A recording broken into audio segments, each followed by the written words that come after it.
இப்போ நான் முருங்கைக்காய் சூப் வைக்க போகிறேன். இந்த வீடியோ வந்து நீங்கள் பார்க்குறவங்க 1 வயசுக்கு மேலே குழந்தை உள்ளவங்க அவசியம் பார்க்கணும்.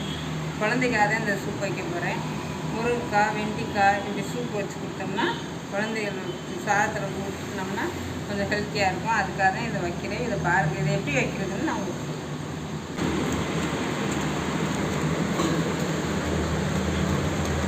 இதுக்கு தேவையான பொருளெல்லாம் பார்த்துருங்க.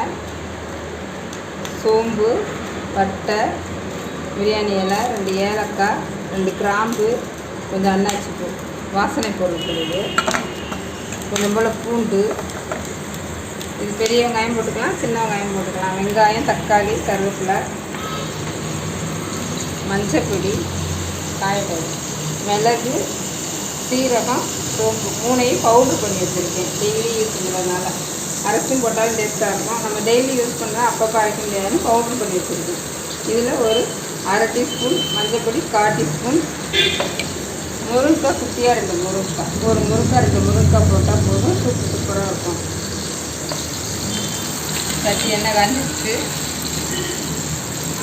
இப்போ இந்த வாசனை சாமான் பட்டை, கிராம்பு, சோம்பு எல்லாத்தையும் போடணும்.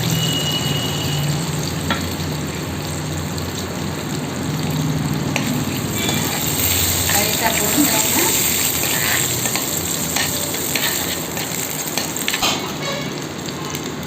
வெங்காயம், கருவேப்பிலை, தக்காளி, பூனையும் ஒன்றா போட்டு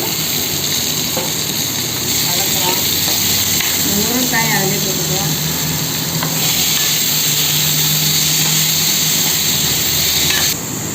இதோட கொஞ்சம் பூண்டு, இஞ்சி குழந்தைங்களுக்குங்கிறதுனால இஞ்சி கொஞ்சம் காரமாக இருக்குங்கிறதா போடல. இஞ்சி கொஞ்சம் போட்டாலும் டேஸ்ட்டாக இருக்கும். அதில் தண்ணி ஊற்றி ஒரு 4 டம்ளர் அளவு தண்ணி ஊற்றிருக்கேன். சூப்புக்கு எங்களுக்கு எவ்வளோ தேவையோ அந்த அளவு. இப்போ வந்து நம்ம எடுத்து வச்சுருக்க அந்த மஞ்சப்பொடி, இந்த மிளகு, ஜீரகப்பொடி 2ஐயும் இதில் போட்டு கலந்துக்கணும். உப்பு போட்டுக்கலாம். ரெடி.